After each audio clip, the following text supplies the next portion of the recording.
News 18 big exclusive. Psycho criminal Sebastian പ്രതിയായ ചേർത്തല കൊലപാതക പരമ്പരയുടെ അന്വേഷണത്തിൽ തിരിച്ചടി. കണ്ടെത്തിയ മൃതദേഹാവശിഷ്ടങ്ങളുടെ ശാസ്ത്രീയ പരിശോധന പരാജയപ്പെട്ടു. DNA സാമ്പിൾ പോലും ശേഖരിക്കാനാവാത്ത വിധം തെളിവ് നശിപ്പിക്കപ്പെട്ടുവെന്ന് കണ്ടെത്തൽ. ജൈനമ്മയ്ക്ക് പുറമെ കാണാതായ മറ്റ് 2 പേരുടെയും അന്വേഷണം വഴിമുട്ടിയേക്കും.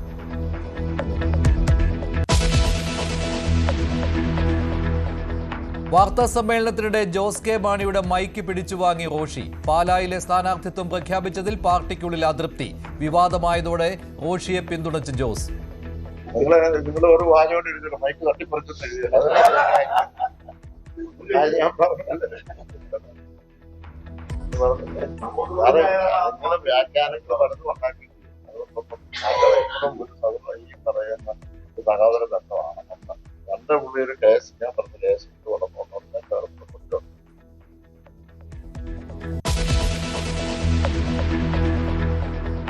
ആഗോള അയ്യപ്പ സംഗമത്തിന്റെ കണക്ക് ചോദിച്ചു കോടതി. വരവ് ചെലവ് കണക്കിൽ പൊരുത്തക്കേടെന്ന് വിമർശനം. ദേവസ്വം ബോർഡ് 10 ദിവസത്തിനുള്ളിൽ മറുപടി നൽകണം. സർക്കാർ നിയമസഭയിൽ നൽകിയത് അവ്യക്തമായ മറുപടി. എത്ര രൂപ ചെലവഴിച്ചു എന്നതിൽ വിശദീകരണമില്ല.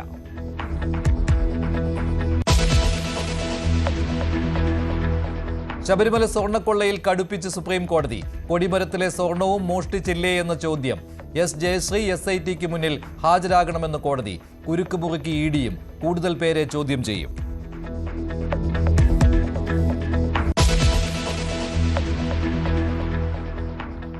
ദീപകിന്റെ ആത്മഹത്യയിൽ ഷിംജിതയ്ക്ക് ജാമ്യം നൽകിയത് കോഴിക്കോട് സെഷൻസ് കോടതി.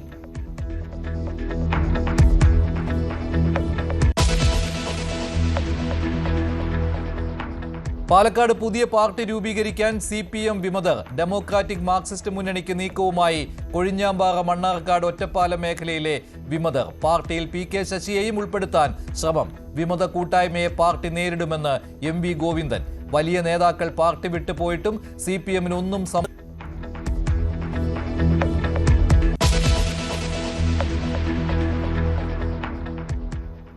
സൈലൻസറിലൂടെ തീപാറിക്കുന്ന കാറിന്റെ രജിസ്ട്രേഷൻ 2 വർഷത്തേക്ക് റദ്ദ് ചെയ്യും. വാഹനം മോഡിഫിക്കേഷൻ നടത്തിയത് വരുമാനം നേടാനായി. സോഷ്യൽ മീഡിയയിൽ വൈറലായ വാഹനം കണ്ടെത്തിയത് മുഖത്തലയിലെ വർക്ക്ഷോപ്പിൽ നിന്ന്.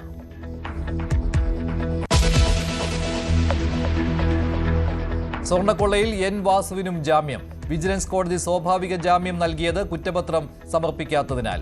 പങ്കജ് ഭണ്ഡാരിയുടെയും ഗോവർദ്ധന്റെയും KS ബൈജുവിന്റെയും റിമാൻഡ് നീട്ടി. കേസിൽ ആർക്കും മുൻകൂർ ജാമ്യം നൽകില്ലെന്ന് സുപ്രീം കോടതി.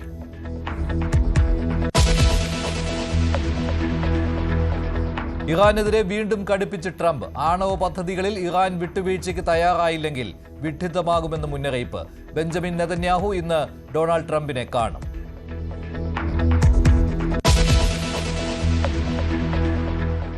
പ്രൊമോഷൻ വിവാദത്തിൽ കടുപ്പിച്ച് പ്രൊഡ്യൂസേഴ്സ് അസോസിയേഷൻ. പ്രൊമോഷൻ ചെയ്യാത്തവരുമായി സഹകരിക്കില്ലെന്ന് താരസംഘടനയ്ക്ക് കത്ത്. ബിജു മേനോൻ, നിർമ്മാതാവ് അനൂപ് കണ്ണന് 15 ലക്ഷം രൂപ നൽകണമെന്നും ആവശ്യം.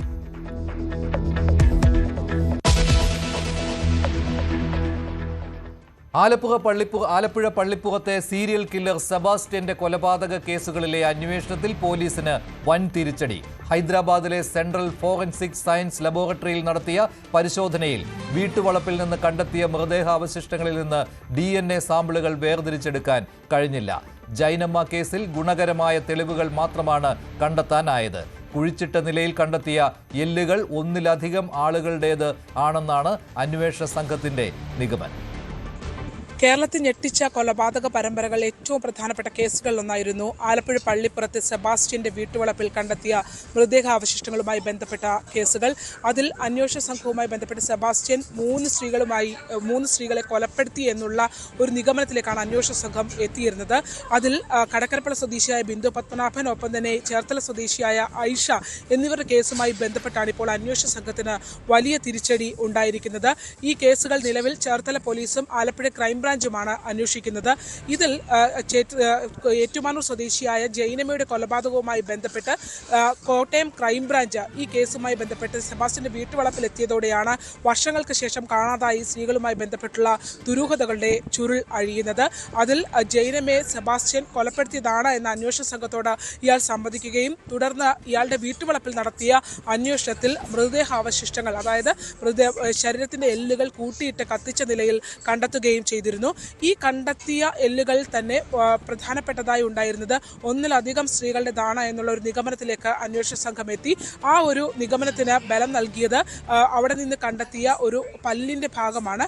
ആ ഭാഗത്ത് ഉണ്ടായിരുന്ന ട്രീറ്റ്മെന്റ് ചെയ്ത ക്യാപ്പ് വെച്ച ആ പല്ല് അത് ജൈനമ്മയുടേതല്ല എന്നുള്ളതാണ്. പക്ഷേ സമാനമായ സാഹചര്യത്തിൽ കാണാതായ ഐഷ എന്ന സ്ത്രീ ഈ ചികിത്സ തേടിയിരുന്നു എന്നുള്ളതും അന്വേഷണ സംഘം കണ്ടെത്തിയിരുന്നു. ആ ഘട്ടത്തിൽ ഈ ശേഖരിച്ച സാമ്പിളുകൾ ഹൈദരാബാദിലെ സെൻട്രൽ ഫോറൻസിക് സയൻസ് ലബോറട്ടറിയിൽ അയച്ച് അതിന് DNA സാമ്പിളുകൾ, അതായത് ബന്ധുക്കളുടെ DNA രക്തസാമ്പിളുകൾ ശേഖരിച്ചുകൊണ്ട് ഇവർ ഈ വ്യക്തികളാണ്, കാണാതായ വ്യക്തികളാണ് എന്ന് സ്ഥിരീകരിക്കുന്നതിന് വേണ്ടി അന്വേഷണ സംഘം പരിശ്രമിച്ചിരുന്നു. ആ റിസൾട്ടാണ് ഇപ്പോൾ ഏറ്റവും നിരാശാജനകമായി ലഭ്യമായിട്ടുള്ളത്. അതായത് അതിവിദഗ്ധമായി സെബാസ്റ്റ്യൻ അതിൽ നിന്നും ആരാണ് വ്യക്തി എന്ന് കണ്ടെത്താൻ കഴിയാത്ത രീതിയിൽ DNA പരിശോധനാ ഫലം പോലും നെഗറ്റീവ് ആക്കുന്ന രീതിയിൽ ആ എല്ലുകൾ സംസ്കരിച്ചു എന്നുള്ളതാണ്. എന്തായാലും ഈ കേസിൽ ഏറ്റവും പ്രധാനപ്പെട്ടത് ജൈനമ്മ കേസുമായി ബന്ധപ്പെട്ട് ഇപ്പോൾ സെബാസ്റ്റ്യനെതിരെ കുറ്റപത്രം അന്വേഷണ സംഘം നൽകിയിട്ടുണ്ടായിരുന്നു. അതിൽ തന്നെ ആ സെബാസ്റ്റ്യന്റെ വീടിനകത്ത് നിന്ന് രക്തക്കറകൾ അടക്കം കണ്ടെത്തിയിരുന്നു. അതിൽ ഈ കൊല്ലപ്പെട്ട സ്ത്രീ ജൈനമ്മയാണ് എന്നുള്ളത് സ്ഥിരീകരിക്കാനായി അന്വേഷണ സംഘത്തിന് കഴിഞ്ഞിട്ടുണ്ട്. ആ കേസിൽ കൊടുക്കാനായി ഇയാളെ കഴിഞ്ഞിട്ടുണ്ട് എന്നുള്ളതാണ് ഇതിൽ പ്രതീക്ഷ നൽകുന്നത്. അതോടൊപ്പം തന്നെ മറ്റു കേസുകളിലേക്ക് പോകുമ്പോൾ അത് നിരാശാജനകമാണ്. ഈ സ്ത്രീകളുമായി ബന്ധപ്പെട്ടുള്ള സാക്ഷിമൊഴികൾ എന്നതിനപ്പുറത്തേക്ക് ഈ കൊലപാതകം നടന്നത് കണ്ടിട്ടുള്ള ദൃക്സാക്ഷി മൊഴികളോ മറ്റൊന്നും അന്വേഷണ സംഘത്തിന് കളക്ട് ചെയ്യാനായി കഴിഞ്ഞിട്ടില്ല. ഈ സ്ത്രീകളുമായി ബന്ധപ്പെട്ട് ഇത്തരത്തിൽ സെബാസ്റ്റ്യൻ ബന്ധപ്പെട്ടിരുന്നു, ഇവരുമായി അടുത്ത ബന്ധം പുലർത്തിയിരുന്നു, സമാന സാഹചര്യത്തിലുള്ള സ്ത്രീകളാണ് കാണാതെ പോയത് എന്നടക്കം അന്വേഷണ സംഘത്തിന് കണ്ടെത്താൻ കഴിഞ്ഞിട്ടുണ്ടെങ്കിൽ പോലും കൊലപാതകം നടന്നതിന് അല്ലെങ്കിൽ നടത്തി എന്നതിന് ദൃക്സാക്ഷികളോ ഇയാൾ കുറ്റസമ്മതമായി മറ്റാരെങ്കിലോടും ഇത് വെളിപ്പെടുത്തുകയോ ഒന്നും ചെയ്തിട്ടില്ല. ഈവൻ ഒരു ശരീര അവശിഷ്ടങ്ങൾ പോലും ബന്ധുക്കൾക്ക് അല്ലെങ്കിൽ പോലീസിന് കണ്ടെത്താൻ കഴിയാത്ത രീതിയിലേക്ക് കാര്യങ്ങൾ എത്തി നിൽക്കുന്നു എന്നുള്ളതാണ്. സെബാസ്റ്റ്യൻ ഈ അന്വേഷണ സംഘത്തോട് പറഞ്ഞത് മൃതദേഹങ്ങൾ മുറിച്ച് ചെറു കഷ്ണങ്ങളാക്കി അത് മണ്ണിനടിയിൽ കുഴിച്ചിടുന്നു, മാസങ്ങൾക്ക് ശേഷം അത് പുറത്തേക്കെടുത്ത് ആ എല്ലുകൾ കത്തിച്ചു കളയുന്ന രീതിയാണ് ഉണ്ടായിരുന്നത് എന്നുള്ളത് വ്യക്തമാക്കുന്നു. ഒപ്പം തന്നെ അയാളുടെ വീടിനകത്ത് ആ കോമ്പൗണ്ടിൽ 1 ഏക്കറോളം വരുന്ന ആ കോമ്പൗണ്ടിൽ പല കുളങ്ങളുണ്ടായിരുന്നു. അവിടെ മാംസം തിന്നുന്ന മത്സ്യങ്ങളെ വളർത്തിയിരുന്നു. അവിടെയൊക്കെ ഇത് നിക്ഷേപിച്ചിട്ടുണ്ടാകും എന്നുള്ളൊരു കണക്കുകൂട്ടലിലാണ്. പിടിക്കപ്പെടും എന്നുള്ള ഉറപ്പായപ്പോഴാണ് ഇത് കളക്ട് ചെയ്ത് ഇയാൾ കത്തിച്ചത് എന്നുള്ളൊരു നിഗമനത്തിലായിരുന്നു അന്വേഷണ സംഘം ഉണ്ടായിരുന്നത്.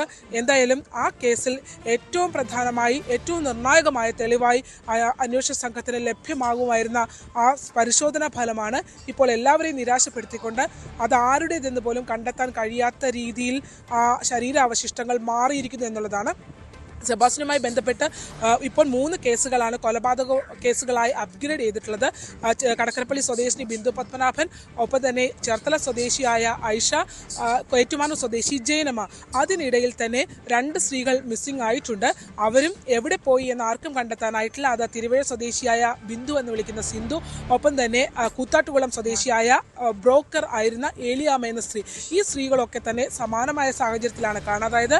ഒരാൾ ചേർത്തല സ്വദേശിയാണ്, മറ്റൊരാൾ ഈ സെബാസ്റ്റ്യന് സമാനമായ ജോലി ചെയ്തിരുന്ന സെബാസ്റ്റ്യൻ ഏറ്റുമാനൂരിൽ ഉണ്ടായിരുന്ന കാലയളവിൽ, അതായത് അവിടെ അയാൾ ബ്രോക്കറായി എത്തിയിരുന്ന കാലയളവിൽ മിസ്സിംഗ് ആയിട്ടുള്ള ഒരു സ്ത്രീ കൂടിയാണ്. പക്ഷേ ഇവരിലേക്ക് ഒന്നും കണക്ട് ചെയ്യാൻ അന്വേഷണ സംഘത്തിന് കഴിഞ്ഞിട്ടില്ല എന്നുള്ളതും യാഥാർത്ഥ്യമാണ്. പക്ഷേ ഈ സ്ത്രീകൾ എവിടെ എന്നുള്ള ചോദ്യം, ഭൂമുഖത്തവർ ഉണ്ടോ, ജീവനോടെ ഉണ്ടോ എന്നുള്ള ചോദ്യവും ഉയർന്നു നിൽക്കുന്നു. ഈ ജൈനമ്മ കേസിന് ശേഷം വീണ്ടും ജൈനമ്മയെ 2024 ഡിസംബറിൽ കൊലപ്പെടുത്തിയ ശേഷം മാസങ്ങൾക്കുള്ളിൽ തന്നെ അയാൾ അടുത്ത സ്ത്രീയെ സമീപിച്ചിരുന്നു, കുത്തിയതോട് ദേശീയ സ്ത്രീയെ സമീപിച്ചിരുന്നു എന്നുള്ള വിവരവും അത് സംബന്ധിച്ച ചാറ്റുകളും ഒക്കെ അന്വേഷണ സംഘത്തിൽ ലഭിച്ചിട്ടുണ്ട്. അപ്പോൾ കൃത്യമായ ഇടവേളകളിൽ കൊലപാതകങ്ങൾ നടത്തുകയും അത് മറവ് ചെയ്ത് കൂടുതൽ ആത്മവിശ്വാസത്തോടെ വീണ്ടും അതിലേക്ക് പോവുകയും ചെയ്യുന്ന ഒരാളാണ് സെബാസ്റ്റ്യൻ എന്നുള്ളത് അന്വേഷണ സംഘത്തിന് തിരിച്ചറിയാൻ കഴിഞ്ഞിട്ടുണ്ട്. പക്ഷേ അതിവിദഗ്ധമായി അയാൾ ഈ കേസുകളിൽ നിന്ന് രക്ഷപ്പെടുന്ന രീതിയിൽ ആ തെളിവുകളെ അവശേഷിപ്പിക്കുക പോലും ചെയ്യാതെയാണ് മാറി നിൽക്കുന്നത്. നിലവിൽ ഏറ്റുമാനൂർ കേസുമായി ബന്ധപ്പെട്ട് വിചാരണ വിചാരണയിലേക്ക് കടക്കുന്ന കുറ്റപത്രം നൽകി കഴിഞ്ഞു, ഇനിയിപ്പോൾ വിചാരണയിലേക്ക് കടക്കും. അതുകൊണ്ട് തന്നെ ആ കേസിൽ വളരെ സ്ട്രോങ് ആയ എവിഡൻസ് പോലീസിനുണ്ട് എന്നുള്ളത്, കോട്ടയം ക്രൈംബ്രാഞ്ചിനുണ്ട് എന്നുള്ളത് മാത്രമാണ് ഇപ്പോൾ സെബാസ്റ്റ്യനുമായി ബന്ധപ്പെട്ട ആശ്വാസകരമായി ഉള്ളത്. ആലപ്പുഴയിൽ നിന്നും ശരണ്യ സ്നേഹജൻ, ന്യൂസ് 18. ശബരിമല സ്വർണ്ണക്കൊള്ളയിൽ പ്രതിയായ മുൻ ദേവസ്വം ബോർഡ് പ്രസിഡന്റും കമ്മീഷണറുമായിരുന്ന എൻ വാസുവിന് ജാമ്യം കിട്ടി. കൊല്ലം വിജിലൻസ് കോടതിയാണ് വാസുവിന് സ്വാഭാവിക ജാമ്യം നൽകിയത്.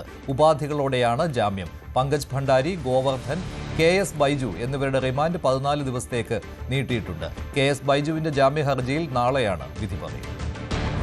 ശബരിമല സ്വർണ്ണക്കൊള്ളക്കേസിൽ എൻ വാസുവിന് ജാമ്യം അനുവദിച്ചു. കൊല്ലം വിജിലൻസ് കോടതിയാണ് ജാമ്യം അനുവദിച്ചത്. കഴിഞ്ഞ ദിവസം ജാമ്യ ഹർജിയിന്മേൽ വാദം പൂർത്തിയായിരുന്നു. ഇന്ന് വിധി പറയാനായി മാറ്റുകയായിരുന്നു. കോടതി ഇന്ന് രാവിലെ കേസ് പരിഗണിക്കുകയും എൻ വാസുവിന് ജാമ്യം അനുവദിക്കുകയും ചെയ്തു. ഉപാധികളോടെയാണ് ജാമ്യം അനുവദിച്ചത്. 2 ആൾജാമ്യവുമുണ്ട്. വാസുവിൻ്റെ ബന്ധുക്കൾ തന്നെയാണ് കോടതിയിൽ ജാമ്യത്തിനായി ഹാജരാകുകയും ചെയ്തത്. നിരവധി ഉപാധികളാണ് ഇതിൽ പറയുന്നത്. നമുക്കറിയാം, മുൻപ് ഈ കേസുമായി ബന്ധപ്പെട്ട് അറസ്റ്റിലായി റിമാൻഡിൽ കഴിഞ്ഞു വരവേ 90 ദിവസം പൂർത്തിയായപ്പോൾ സ്വാഭാവിക ജാമ്യം ലഭിച്ച് 4 പ്രതികൾ പുറത്തിറങ്ങിയിരുന്നു. ഇവർക്ക് കർശനമായ ഉപാധികളായിരുന്നു കോടതി മുന്നോട്ട് വെച്ചത്. ഈ ഉപാധികൾ തന്നെയാണ് എൻ വാസുവിനും. കർശനമായ ഉപാധികളാണ്. സംസ്ഥാനം വിട്ടുപോകരുത്, അന്വേഷണ ഉദ്യോഗസ്ഥന് മുന്നിൽ ഹാജരാകണം, അതുപോലെ തന്നെ ആൾജാമ്യം, 2 ലക്ഷം രൂപ വീതമുള്ള ആൾജാമ്യം തുടങ്ങിയാണ്. നിലവിൽ എൻ വാസുവിന് ഒരു കേസ് മാത്രമാണ് ഉള്ളത്, കട്ടളപ്പാളി കേസാണ്. ഈ കട്ടളപ്പാളി കേസിൽ 90 ദിവസം പിന്നിട്ടപ്പോഴാണ് സ്വാഭാവിക ജാമ്യം അനുവദിച്ചിരിക്കുന്നത്. മറ്റ് പ്രതികൾക്ക് സ്വാഭാവിക ജാമ്യം അനുവദിച്ച സാഹചര്യത്തിൽ എൻ വാസുവിനും സ്വാഭാവിക ജാമ്യം ലഭിക്കണം എന്ന് തന്നെയായിരുന്നു കോടതിയിൽ അഭിഭാഷകൻ വാദിച്ചത്. ഈ കേസിൽ ഇപ്പോൾ ജാമ്യം ലഭ്യമായത് എൻ വാസുവിനെ സംബന്ധിച്ച് വലിയ ആശ്വാസകരമാണ്. കാരണം നിരവധി തവണ ജാമ്യത്തിനായി ശ്രമിച്ച സാഹചര്യമുണ്ടായിരുന്നു. സുപ്രീം കോടതിയിൽ നിന്ന് വരെ ജാമ്യം നിഷേധിക്കുകയും രൂക്ഷമായുള്ള വിമർശനങ്ങൾക്ക് നേരിടേണ്ടി വന്ന സാഹചര്യമുണ്ടായിരുന്നു. ഇതെല്ലാം നിലനിൽക്കെയാണ് 90 ദിവസം പിന്നിട്ടപ്പോൾ സ്വാഭാവിക ജാമ്യം ഇപ്പോൾ എൻ വാസുവിന് ലഭ്യമായിരിക്കുന്നത്. മറ്റ് പ്രതികളായ ഗോവർദ്ധൻ, ഭണ്ഡാരി, അതുപോലെ തന്നെ KS ബൈജു എന്നിവരെ ഇന്ന് വിജിലൻസ് കോടതിയിൽ ഹാജരാക്കിയിരുന്നു. ഇവരെ 14 ദിവസത്തേക്ക് റിമാൻഡ് ചെയ്യുകയും ചെയ്തു. KS ബൈജു കട്ടളപ്പാളി കേസിൽ ജാമ്യാപേക്ഷ സമർപ്പിച്ചിട്ടുണ്ട്. ഇതിൽ നാളെ വിധി പറയും. പക്ഷേ എന്നാലും ഒരുപക്ഷേ കട്ടളപ്പാളി കേസിൽ സ്വാഭാവിക ജാമ്യം അനുവദിച്ചാലും ദ്വാരപാലക കേസിൽ KS ബൈജു പ്രതിയാണ്. അങ്ങനെയിരിക്കെ ജയിൽ മോചിതനാകാൻ കുറച്ചുനാൾ കൂടി വേണ്ടിവരും എന്നുള്ളതാണ്. S Vineesh, news 18, Kottarakkara. ശബരിമല കൊടിമര പുനർനിർമ്മാണത്തിലെ ആരോപണങ്ങളിൽ ത്വരിത പരിശോധനയ്ക്ക് കോടതി ഉത്തരവിട്ടതോടെ കോൺഗ്രസും പ്രതിരോധത്തിലാണ്. പ്രാഥമിക അന്വേഷണത്തിൽ 1 മാസത്തെ സമയപരിധി നൽകിയിട്ടുണ്ടെങ്കിലും ഇക്കാലയളവിൽ നിയമസഭാ തെരഞ്ഞെടുപ്പ് പ്രചാരണ ചൂടിലാകും എന്നതാണ് രാഷ്ട്രീയ മാനം കൂട്ടുന്നത്. കൊടിമരത്തിന്റെ അറ്റകുറ്റപ്പണിയിൽ അസ്വാഭാവികത ഒന്നുമില്ലെന്ന നിലപാട് ആവർത്തിക്കുകയാണ് അജയ് തറയിൽ. തദ്ദേശ തെരഞ്ഞെടുപ്പിൽ LDFനെ ഏറ്റവും വലിയ പ്രതിരോധത്തിലാക്കിയ വിഷയമായിരുന്നു ശബരിമല സ്വർണ്ണക്കൊള്ള. അതുകൊണ്ട് തന്നെയാണ് അതിൻ്റെ രാഷ്ട്രീയ പ്രത്യാഘാതം എത്രയാണ് എന്ന് തിരിച്ചറിഞ്ഞുകൊണ്ട് നിയമസഭാ തെരഞ്ഞെടുപ്പിൽ അങ്ങനെയൊരു തിരിച്ചടി ഉണ്ടാകാതിരിക്കുക എന്ന ലക്ഷ്യത്തോടെ ഗൃഹസന്ദർശനമടക്കമുള്ള പരിപാടികളിലേക്ക് ഇടതുപക്ഷം കടക്കുകയും ചെയ്തത്. അതിനിടയിലാണ് കോൺഗ്രസിനെ പ്രതിരോധത്തിലാക്കിക്കൊണ്ട് ഈ കൊടിമരത്തിലെ സ്വർണം അല്ലെങ്കിൽ അതിൻ്റെ അറ്റകുറ്റപ്പണികളുമായി ബന്ധപ്പെട്ട ക്രമക്കേടുകൾ നടന്നിട്ടുണ്ടോ എന്ന് പരിശോധിക്കാനായി വിജിലൻസ് അന്വേഷണത്തിന് SITയുടെ ഒരു ശുപാർശയുടെ അടിസ്ഥാനത്തിൽ ഹൈക്കോടതി ഉത്തരവിടുന്ന സാഹചര്യം ഉണ്ടായിരിക്കുന്നത്. അതായത് തിരുവനന്തപുരത്തെ വിജിലൻസിൻ്റെ സ്പെഷ്യൽ ഇൻവെസ്റ്റിഗേഷൻ യൂണിറ്റിലെ DYSP ഹരി CS-ന്റെ നേതൃത്വത്തിലുള്ള പ്രത്യേക സംഘമകം ദ്രുത പരിശോധനയിലൂടെ 1 മാസത്തിനകം ഇതുമായി ബന്ധപ്പെട്ട എന്തെങ്കിലും തരത്തിലുള്ള ക്രമക്കേടുകൾ നടന്നിട്ടുണ്ടോ എന്ന് പരിശോധിച്ച് കോടതിയിൽ നേരിട്ട് റിപ്പോർട്ട് സമർപ്പിക്കുക. അതായത് അന്തരിച്ച മുൻ ദേവസ്വം ബോർഡ് പ്രസിഡന്റ് പ്രയാർ ഗോപാലകൃഷ്ണന്റെ നേതൃത്വത്തിലുള്ള ദേവസ്വം ബോർഡാണ് അന്ന് ഭരണത്തിലുണ്ടായിരുന്നത്. നമുക്കറിയാം, അജയ് തറയിൽ ഉൾപ്പെടെയുള്ളവർ അംഗങ്ങൾ. ആദ്യഘട്ടത്തിൽ അജയ് തറയിൽ തന്നെ ഫീനിക്സ് ഗ്രൂപ്പിൻ്റെ കയ്യിൽ നിന്ന് 3.2 കോടി രൂപ കൈപ്പറ്റിയതൊഴിച്ചാൽ മറ്റൊരു തരത്തിലുള്ള സാമ്പത്തിക സഹായവും ആരുടെയും പക്കൽ നിന്ന് ഈ കൊടിമരത്തിൻ്റെ അറ്റകുറ്റപ്പണികൾ കൈവശം വാങ്ങിയിട്ടില്ലായിരുന്നുവെന്നായിരുന്നു ആദ്യഘട്ടത്തിൽ നടത്തിയ പ്രതികരണം. പക്ഷേ പിന്നീട് അദ്ദേഹത്തിന് തന്നെ അത് തിരുത്തേണ്ടി വരുന്ന ഒരു സാഹചര്യമുണ്ടായി. അതായത് ഈ സ്വീകരിച്ചിരിക്കുന്ന സംഭാവനകൾക്ക്, പ്രത്യേകിച്ച് ചലച്ചിത്ര താരങ്ങൾ അടക്കം ഈ കൊടിമരത്തിൽ സ്വർണം പൂശുന്നതിന് വേണ്ടി സ്വർണം സംഭാവന ചെയ്തിട്ടുണ്ട്. പക്ഷേ അവർക്ക് അതിന് തിരികെ രസീത് നൽകിയിട്ടില്ല എന്നതാണ് ഇവിടുത്തെ ഒരു വീഴ്ച. അതായത് ഇങ്ങനെ സംഭാവനകൾ ആയി നൽകുന്നതിന് രസീത് നൽകുന്ന ഒരു പതിവില്ല എന്നാണ് അന്നത്തെ ഭാരവാഹികൾ പറയുന്നത്. പക്ഷേ അങ്ങനെയല്ല, 3A പ്രകാരം കൃത്യമായി രസീതുകൾ നൽകണമെന്നൊരു വ്യവസ്ഥ നിലനിൽക്കെ എന്തുകൊണ്ട് അത് നൽകിയില്ല എന്നതാണ് ഏറ്റവും പ്രധാനപ്പെട്ട ചോദ്യം. ഇതടക്കമുള്ള ചോദ്യങ്ങൾക്ക് ഉത്തരം തേടുകയായിരിക്കും വിജിലൻസിൻ്റെ പ്രത്യേക അന്വേഷണ സംഘം ചെയ്യുക. പക്ഷേ അത് രാഷ്ട്രീയമായി കോൺഗ്രസിനെ കൂടി ഈ വിഷയത്തിൽ പുകമുറയിലാക്കുന്ന ഒരു സാഹചര്യത്തിലാണ് ഇപ്പോൾ കാര്യങ്ങൾ എത്തി നിൽക്കുന്നത്. അതായത് ഇത് സർക്കാരായിരുന്നു അന്വേഷണത്തിന് ഉത്തരവിട്ടിരുന്നതെങ്കിൽ അതിനെ കൃത്യമായി രാഷ്ട്രീയ പ്രേരിതമായ അന്വേഷണം, അതായത് ഈ തെരഞ്ഞെടുപ്പ് കാലത്ത് കോൺഗ്രസിനെയും കോൺഗ്രസ് നേതാക്കളെയും സംശയനിലയിൽ നിർത്താനായി രാഷ്ട്രീയമായി വിജിലൻസിനെ ദുരുപയോഗം ചെയ്യുകയാണ് എന്ന ആക്ഷേപം ഉന്നയിക്കാമായിരുന്നു. പക്ഷേ ഇത് SITയുടെ നിർദ്ദേശത്തിൻ്റെ അടിസ്ഥാനത്തിൽ, SITയുടെ ശുപാർശയുടെ അടിസ്ഥാനത്തിൽ ഹൈക്കോടതിയാണ് ഇങ്ങനെ ഒരു അന്വേഷണത്തിന് ഉത്തരവിട്ടിരിക്കുന്നത്. അതുകൊണ്ട് തന്നെ കോടതിക്കെതിരെ പറയുന്നത് പോലെയാകും ഏതെങ്കിലും തരത്തിലുള്ള പ്രതികരണങ്ങൾ അത്തരത്തിൽ നടത്തിയാൽ. പക്ഷേ സുതാര്യമായിട്ട് മാത്രമാണ് എല്ലാ കാര്യങ്ങളും നടന്നിരിക്കുന്നത്. അതിനപ്പുറത്തേക്ക് ഈ ആരോപണം ഉന്നയിക്കുന്ന പോലെ ഒരു തരത്തിലുള്ള അഴിമതിയോ മറ്റു തരത്തിലുള്ള സാമ്പത്തിക ഇടപാടുകളോ നടന്നിട്ടില്ല ആ സമയത്തെന്ന് അജയ് തറയിൽ ആവർത്തിക്കുകയും ചെയ്യുന്ന സാഹചര്യം. എന്തായാലും 1 മാസമാണ് സമയം അനുവദിച്ചിരിക്കുന്നത്. ആ 1 മാസം എന്ന് പറയുന്നത് കേരളത്തിൽ തെരഞ്ഞെടുപ്പ് പ്രഖ്യാപിക്കുകയും അതോടൊപ്പം തെരഞ്ഞെടുപ്പിൻ്റെ പ്രചാരണ ഘട്ടത്തിലേക്ക് കടക്കുകയും ചെയ്യുന്ന ഒരു സാഹചര്യമാകും.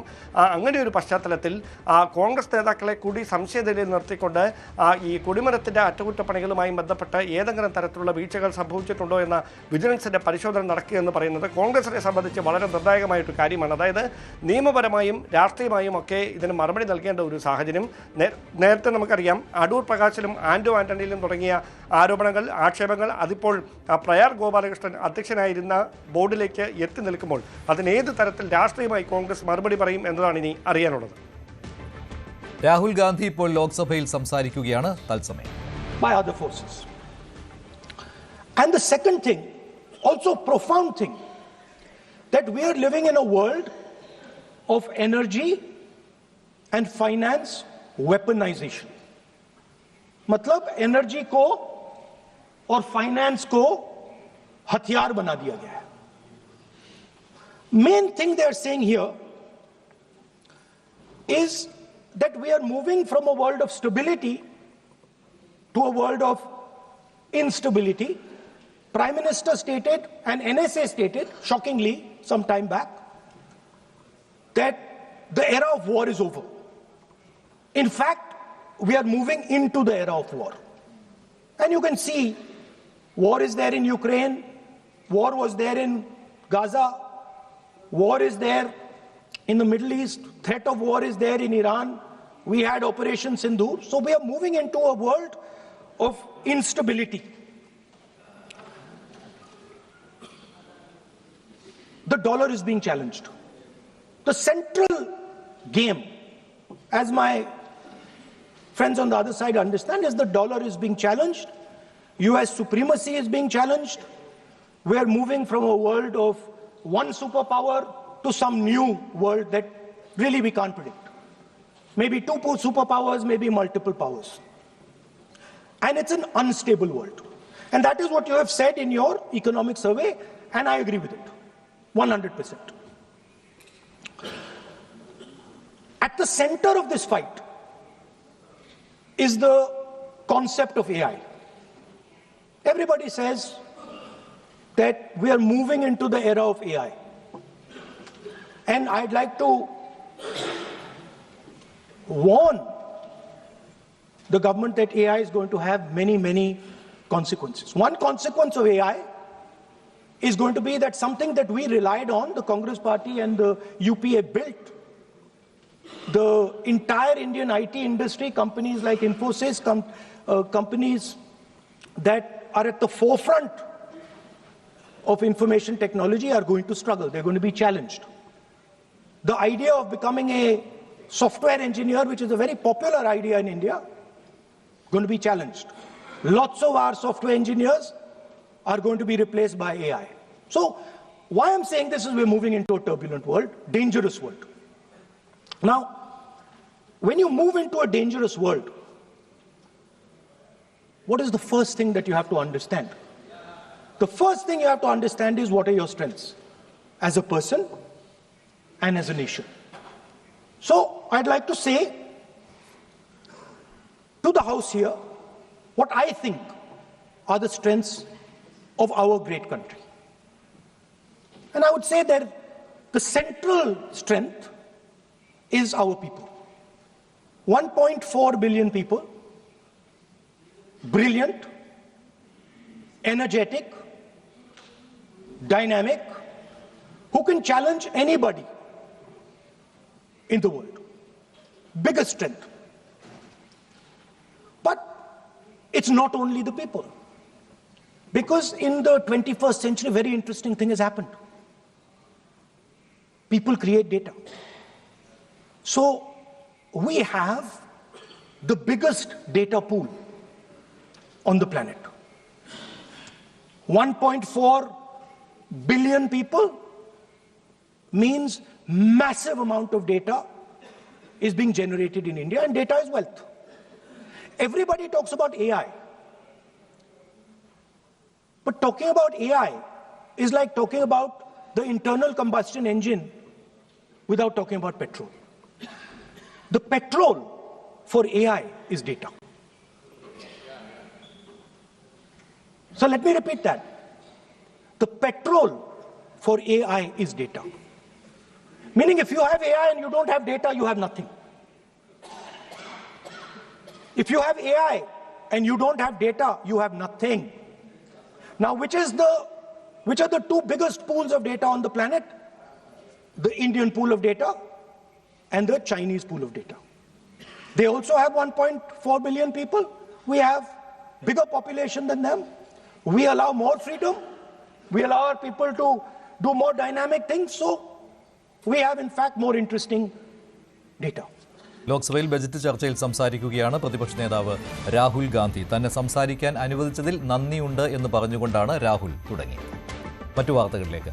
ശബരിമല സ്വർണ്ണക്കൊള്ള കേസിൽ കൂടുതൽ പേരെ ചോദ്യം ചെയ്യാനൊരുങ്ങി എൻഫോഴ്സ്മെന്റ് ഡയറക്ടറേറ്റ്. തിരുവാഭരണം മുൻ കമ്മീഷണർ ജയശ്രീ, ചെന്നൈയിലെ സ്വർണ്ണക്കടയിലെ ജീവനക്കാരനായ കൽപേഷ് എന്നിവർക്ക് ED നോട്ടീസ് നൽകി. ഇരുവരോടും തിങ്കളാഴ്ച ഹാജരാകാനാണ് നിർദ്ദേശം നൽകിയത്. ശബരിമല സ്വർണ്ണക്കേസിൽ ED അന്വേഷണം കടുക്കുകയാണ്. കഴിഞ്ഞ ദിവസമാണ് നടൻ ജയറാമിനോട് ചൊവ്വാഴ്ച ഹാജരാകണമെന്ന് ആവശ്യപ്പെട്ടുകൊണ്ട് ED നോട്ടീസ് അയച്ചത്. ഇതിൽ ED പ്രധാനമായും ചോദിച്ചറിയുക ഉണ്ണികൃഷ്ണൻ പോറ്റിയുമായി ജയറാമിനുള്ള ബന്ധത്തെക്കുറിച്ചാണ്. ഏതെങ്കിലും വിധത്തിലുള്ള സാമ്പത്തിക ലാഭം ഇതുമായി ബന്ധപ്പെട്ട് ജയറാമിന് ഉണ്ടായിട്ടുണ്ടോ എന്നായിരിക്കും പ്രധാനമായും ED കണ്ടെത്തുക.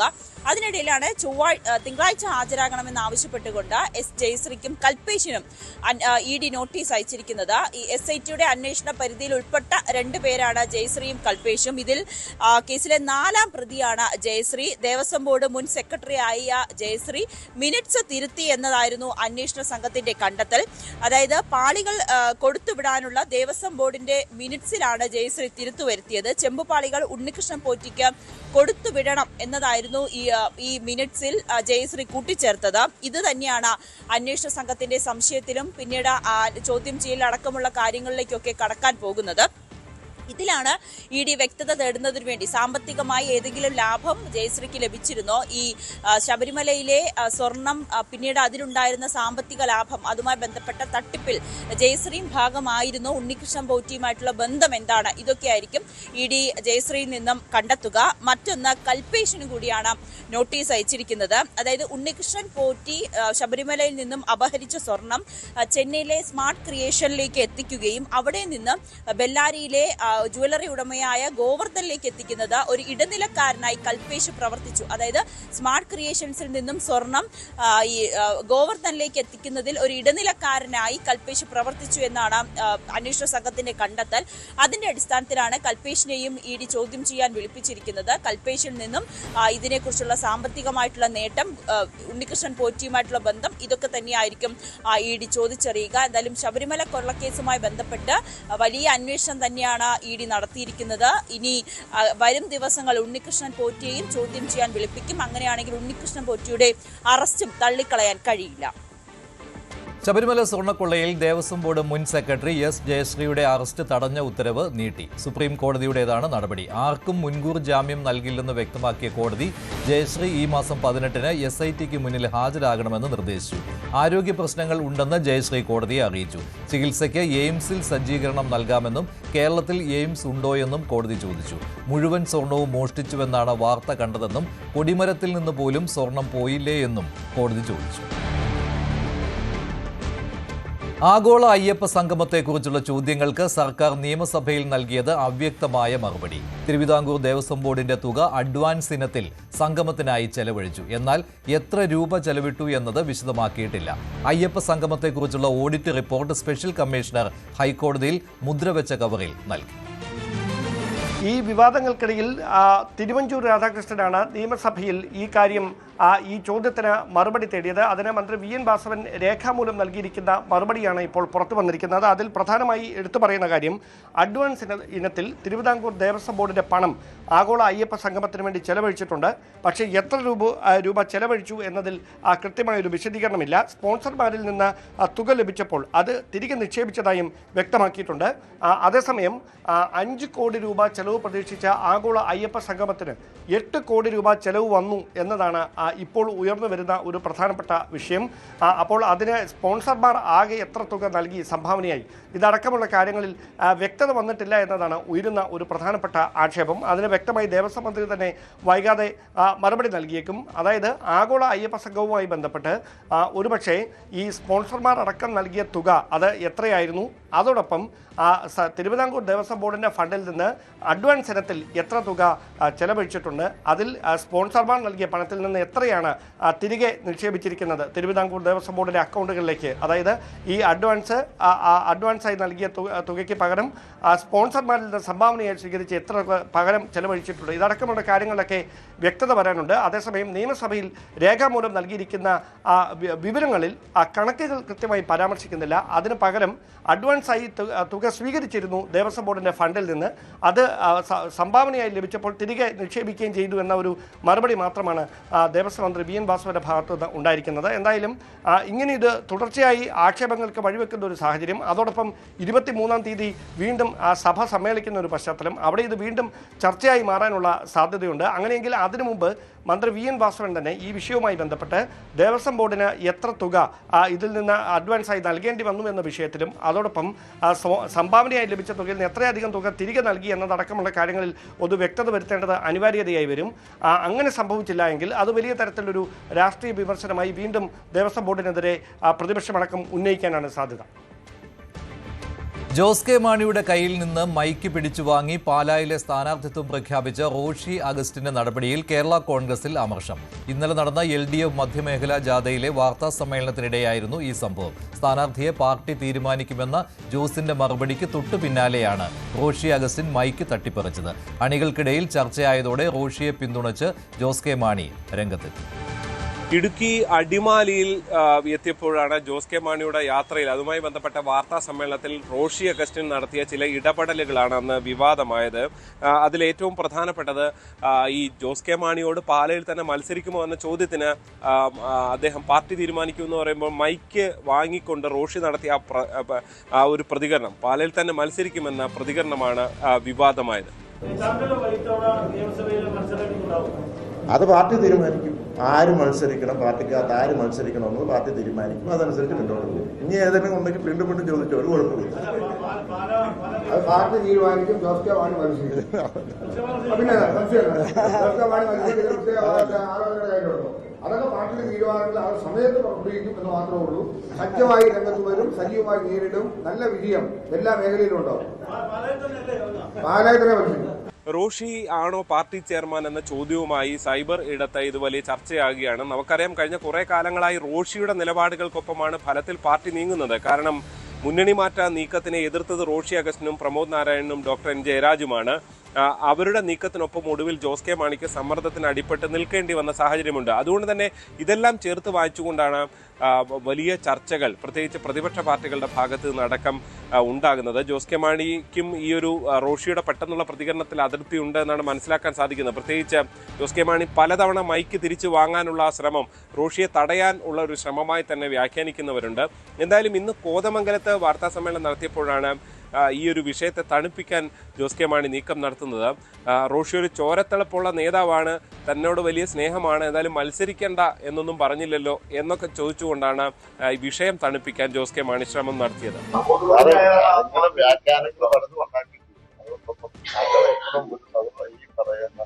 സഹോദര ബന്ധമാണ്. രണ്ട് പുള്ളിയൊരു കേസ് ഞാൻ പറഞ്ഞ കേസ് അതേ പലപ്പോഴും വികാരപരമായിട്ട്. എന്തായാലും കേരള കോൺഗ്രസ് രാഷ്ട്രീയത്തിലെ ഒരു ആഭ്യന്തര പോരുകൂടി ആണ് ഇതെന്ന് ചൂണ്ടിക്കാട്ടാനാണ് കോൺഗ്രസിന്റെ അടക്കം അണികൾ ശ്രമിക്കുന്നത്. പാലയിലടക്കം ഇത് വലിയ ചർച്ചയായി കഴിഞ്ഞു എന്ന കാര്യത്തിൽ യാതൊരു സംശയവുമില്ല. ഇത് ആദ്യമായല്ല. നേരത്തെ സ്റ്റിയറിംഗ് കമ്മിറ്റി യോഗത്തിന് ശേഷം മാധ്യമങ്ങളെ കണ്ടപ്പോഴും ജോസ് കെ മാണി പാർട്ടി തീരുമാനിക്കുമെന്ന പാർട്ടി നിലപാട് പറഞ്ഞപ്പോൾ അതിനെ തിരുത്തിക്കൊണ്ട് ഫലത്തിൽ പാലയിൽ മത്സരിക്കും എന്ന നിലയിൽ ജോസ് കെ മാണി റോഷി അഗസ്റ്റിൻ നിലപാടെടുത്തത്. റോഷി ഇങ്ങനെയൊക്കെ സംസാരിക്കാറുള്ള ആളാണ്. പക്ഷെ അത് എത്രത്തോളം ജോസ് കെ മാണിക്ക് അങ്ങനെ സംസാരിക്കേണ്ട എന്ന നിലപാടുള്ള ജോസ് കെ മാണിക്ക് ഫലത്തിൽ അത് ഉൾക്കൊള്ളാൻ കഴിയുമെന്നതാണ് ഇന്നലത്തെ വാർത്താ സമ്മേളനത്തിലെ ശരീരഭാഷയിലടക്കം നമുക്ക് വായിച്ചെടുക്കാൻ കഴിയുന്നത്. എന്തായാലും കേരള കോൺഗ്രസിൽ ഒരു ആഭ്യന്തര പോരിന്റെ ഒരു നേർചിത്രമായി ഫലത്തിൽ ഇതിനെ വ്യാഖ്യാനിക്കുന്നവരും ഉണ്ട്. കോട്ടയത്ത് നിന്ന് ജി ശ്രീജിത്ത്, ന്യൂസ് 18. സമൂഹ മാധ്യമത്തിലൂടെ അപമാനിച്ചതിനെ തുടർന്ന് കോഴിക്കോട് ഗോവിന്ദാപുരം സ്വദേശി ദീപക് ജീവനൊടുക്കിയ കേസിൽ പ്രതി ഷിംജിതയ്ക്ക് ജാമ്യം കിട്ടി. കോഴിക്കോട് ജില്ലാ സെഷൻസ് കോടതിയാണ് ജാമ്യം നൽകിയത്. 20 ദിവസത്തിലധികമായി ജയിലിൽ ആയിരുന്നു ഷിംജിത. MS അനീഷ് കുമാർ ചേരുകയാണ് കൂടുതൽ വിവരങ്ങളുമായി. അനീഷ്, ഷിംജിതയുടെ മൊബൈൽ ഫോൺ, ലാപ്ടോപ്പ് ഇവയുടെ ഫോറൻസിക് പരിശോധനാ ഫലം കിട്ടാത്തതിനാൽ ജാമ്യം നൽകരുത് എന്നുള്ളൊരു നിലപാടുണ്ടായിരുന്നുവല്ലോ പ്രോസിക്യൂഷൻ. എന്താണിപ്പോൾ ജാമ്യം കിട്ടാനിടയായ സാഹചര്യം?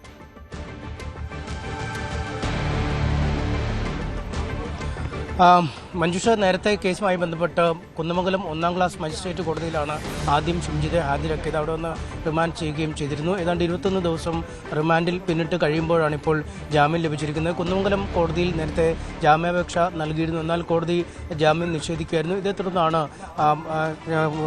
ജില്ലാ കോടതിയെ സമീപിച്ച് ജാമ്യ ഹർജി നൽകിയത്. എന്തായാലും വളരെ വിശദമായ വാദങ്ങളാണ് ഈ കേസുമായി ബന്ധപ്പെട്ട് കോടതിയിൽ ഉയർന്ന് കേട്ടത്. ഇതിന് ഏറ്റവും ഒടുവിൽ പ്രോസിക്യൂഷനുടെ നിലപാടിലേക്ക് എത്തിയത് ദീപകിന്റെ മൊബൈൽ ഫോണും ലാപ്ടോപ്പും ഫോറൻസിക് പരിശോധനയ്ക്കായി അയച്ചിട്ടുണ്ട്. ഇതിന്റെ വിശദമായ ഫോറൻസിക് പരിശോധന ഫലം കിട്ടിയ ശേഷം മാത്രമേ ജാമ്യം നൽകാവൂ എന്നതായിരുന്നു. ഒപ്പം ഷിംജിതയുടെ ഫോണിന്റെ പരിശോധനാ ഫലവും ലഭിക്കണം. കാരണം ഈ വീഡിയോയിൽ ചില എഡിറ്റിങ്ങുകൾ നടത്തിയതായുള്ള സംശയം പോലീസിനുണ്ട് എന്നും അറിയിച്ചിരുന്നു. പക്ഷേ ഈ വാദങ്ങളൊക്കെ പൂർണ്ണമായി തള്ളിയാണ് കോടതി ഇപ്പോൾ ജാമ്യം നൽകിയിരിക്കുന്നത്. കാരണം ഫോറൻസിക് പരിശോധനാ ഫലം വരണമെങ്കിൽ ഒരുപാട് കാലതാമസമുണ്ട്. പ്രത്യേകിച്ചും ഫോറൻസിക് ലാബിൽ ഒരുപാട് സാമ്പിളുകളാണ് പലയിടങ്ങളിലായി കെട്ടിക്കിടക്കുന്ന ഒരു സാഹചര്യം. അതുകൊണ്ട് അനിയന്ത്രിതമായി അല്ലെങ്കിൽ അനിശ്ചിതമായി ഇത്തരത്തിൽ ഈ കാലാവധി നീട്ടി നൽകാൻ കഴിയില്ല എന്ന് പ്രതിഭാഗം വാദിക്കുകയായിരുന്നു. രണ്ടാമത്തെയും 4ാമത്തെയും വെള്ളിയാഴ്ച അന്വേഷണ ഉദ്യോഗസ്ഥന് മുമ്പാകെ ഹാജരാവണം എന്ന നിർദ്ദേശമുണ്ട്. ഒപ്പം സാക്ഷികളെ സ്വാധീനിക്കാൻ പാടില്ല. 50,000 രൂപയുടെ 2 ആൾ ജാമ്യം, സമാനമായ